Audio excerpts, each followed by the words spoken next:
What is doing? You're mentioning these breathing drills, but also like the 100 push-ups and sit-ups and stuff like that first thing in the morning. How does that compare to like a cup of coffee? I think I still drink coffee, but it hyper drives my system before I even need the coffee. I would imagine. I mean, you probably get up some days and you're probably like pretty tired, but I'm supposed to do my push-ups. And I'd imagine that after you do the push-ups, you probably feel pretty good most of the time. I feel pretty pumped, and to me it's my reset. To me, it sets the intention for the day that this is going to happen. You're going to be a savage. Right. You're not going to let things get to you.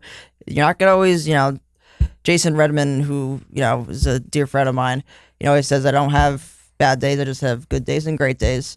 And that's the mentality that I learned from him, that it doesn't, if I get 100 pushes in, no matter what happens today, it's going to be a good day. Because, I ate the frog in the morning. I did the hard thing first, which if you're groggy in the morning, you're not going to, last thing you want to do is meditate, do 100 push-ups, take a cold shower. That's the last thing you want to do. But if you don't do it, you don't win the morning, you're not going to win the day. And that's something that, a lot of the SEAL team guys, a lot of the special operators have instilled in me that I still use to this day.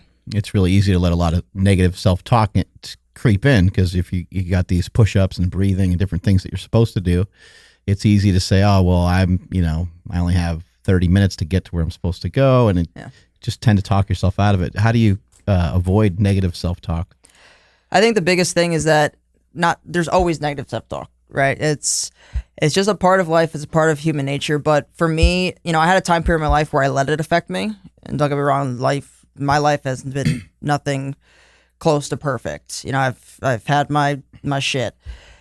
And to me now, it's just the feeling doesn't last. And that's not your thoughts. That's some self-conscious, that's some insecurity that you're letting have power, and just don't let it have power. So it doesn't last. The moment I hear the negative self-talk, like for me, what I'm thinking for me when I wake up really tired in the morning, it'd be like, yeah, just go to sleep, turn the alarm off, go to sleep. You can take 10 more minutes. But moment that bubbles up, I've trained myself to then say right to that thought is, no, and I'll actually say it out loud. I look like a crazy person. I'll say it out loud. No, you're a fucking savage. Let's go. Stop being, stop bullshitting, Kara. And saying it out loud, for some reason, the out loud part, because I hear a lot of people say, well, just say it to yourself. No, express it outside yourself. Then it kind of feels like someone else saying it to you, and then you just kind of go do your shit, and you forget whatever you were thinking about, and you just go get what you need to get and do what you need to do. That's a great cue. I teach people all the time about these 10-minute walks, and I usually say, and same thing with just teaching people to stay hydrated. People love coffee. And they love energy drinks. So rather than just tell them, don't drink that shit and only drink water, like I love my share of coffee myself, I just say every time that you have coffee, that's your cue to drink some water. You know? And then same thing with like you get home from something and you have a tendency to want to just like relax, that's your cue to go do a 10-minute walk. The second that you just are going to indulge in, whatever it is that you normally do that's not getting you the results that you want, you kind of use it as a cue. Maybe even you have a tendency to want to have a snack, and it's not a healthy snack for you. Maybe you can change the conversation in your head and say, all right, every time I want to reach in the cabinet for a granola bar or a cookie or whatever it is, instead I'll have a protein shake. And it's just small changes, and you can kind of use those things to kind of navigate through the day.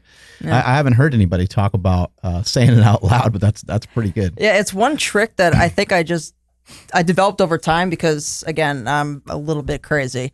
It's a good crazy though, but and one day I was super just frustrated, and like I felt it, and we all have those days. Just like felt it in my soul. I was just like, I'm gonna break a window in like 3 seconds and I just screamed out loud, and I was like, oh, I feel a little better. And then just from there, I was like, maybe I should just start, instead of saying to inside my mind like, hey, get over it, say it out loud. Who gives a shit who's around me? Say it out loud. Then all of a sudden I started to realize like, oh my God, like these thoughts do not bother me at all anymore once I do this. I started some of my athletes doing it, especially some of the professional skateboarders that I work with. I'm getting them ready for 20 Japan, and I started implementing with them just that small cue, and they're like, oh, Like, I feel better now. I'm like, yeah, see. Great, we're gonna see people all over the place yelling at themselves. You're a savage. Great. Popping push-ups in the park and stuff. Don't do that in Huntington Beach. Yeah. What'd your athletic progression look like? Because you came from a wrestling home, and then you also played basketball. You also did powerlifting. So were you lifting along with basketball to help that out? Like, how'd that look like for you? Yeah, so it started, I think, I mean, my dad always had me doing push-ups and stuff when I was little, but when I was 12, I asked for P90X for Christmas because I saw an infomercial. I did it too. Oh, you see, it's just part of the culture at some point. Like, everyone's done Beachbody at some point. That's why they're billionaires. Yep. Everyone's done it. 12 got it for Christmas. I remember seeing it asked for it, and I became obsessed. Like, I had the dumbbells in the basement. I just like always wanted to lift. So I used to like, no shit, before before school started in high school, even in middle school, after 6 to 8 hours a day, then I'd practice, then I'd go and get shots up. Lifting was always a part of my daily routine, always. And I was, always in the gym with the football kids in high school, and I always get made fun of because I was always the only girl in there, bench pressing and probably power cleaning like God knows what. Probably never, still to this day, I wonder why I thought that was a good idea. But the football kids are doing it, and I wanted to be strong, so I did it. And I learned the hard way years later, when not lifting correctly, what actually happens, and not having the right coaches. But it was always a part of my life because I just freaking loved it. How was the Titan Games for you, by the way? Like, how was that whole experience? Lovely. I mean, I had my moments. I had my, as you're great, good friends with Charity. Yeah. Yeah. Charity Wade. And, we became really close out of it. So it was That's cool. all good things. I mean, the episode that I was on, the Valentine's Day episode, I had a really great time. There was a lot of human connection and it was cool how we're all lifting together. We're going to know each other. There was no BS because I went into it like, this is Hollywood. There's going to be some people that are like, they're trying to, get their brand out to the world, and I just don't care. I just want to compete. And I loved it because a lot of people were getting anxiety, like walking in that arena, and I was like, oh no, this is great. Like, I'm loving this. This is the opportunity of a lifetime. But at the end of the day, it's entertainment, and I learned a lot about Hollywood, especially the semifinals night. I learned a lot about Hollywood and just how it operates and, how I react to certain, and not respond sometimes to situations. So I just grew stronger from it. And I mean, I could vouch for that show all day long because it, made you a better person. Yeah, it was a really fun experience. I mean, Mount Olympus, the obstacle course, like challenge to become a Titan, that was hard because obviously I'm kind of in the middle ground. I have conditioning, but I'm not, and I'm strong, but I'm not, out the box, strong. I'm not, I'm average strong in my opinion.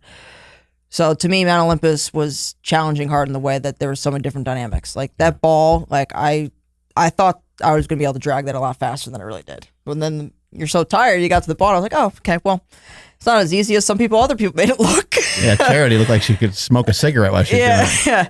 I couldn't stop laughing when I saw that because I was behind in the set and I like turned to like, mother. I was like, no, I did not try to do that. But it was weird when she was dragging it versus the other girl. You're like, am I missing something? Like, does she have a different weighted thing? Even some of the guys, they were dragging it like me too, and I was like, there's something to this. I don't know what's going on, but I wasn't dragging it like that. I saw the chain. I was like, no. And the size of or the weight of everything was the same for men and women. I think Charity was saying, right? Yeah, same for the men and women, which made it even more impressive because I'll never forget that because I was watching. I was like, I'm screwed. I am so screwed if I go up against her. And then like when I did, I was like, oh shit. Yeah. Oh god, this is like PTSD. Like Herculean pull. PTSD all over again because I made a very vital mistake of thinking my hands are big enough to wrap around that pole. It's funny that there you go. Not using my shoulder. So you do get pretty tired going through some of these events. Yeah, this one I wasn't tired at all. I just was stupid. I watched that like game film. So there's a certain way you're that's what I was supposed to do, and I tried to use my baby hands. And you don't get like practice runs on this stuff. No. Do you get to at least see it before you do it? Yeah, we got to see it. I mean, other people had done it beforehand. So I mean, again, I'm not someone to make excuses. Like I fucked up. I lost. Like she annihilated me.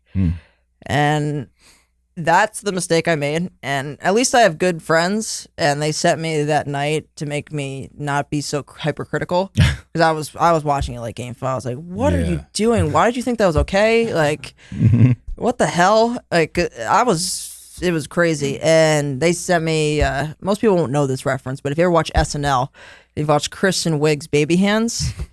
She got the little baby hands. I remember that, yeah. Well, my friend sent me a lot of memes of that picture of me with the pole in the face. Baby hands. And Kristen Wiig's baby hands. And just like, when you think you're hard, you think you're strong enough to pull out the stripper pole, but you can't because you got baby hands. Just made me feel a little bit better. But, you know, Oh, God. there you go.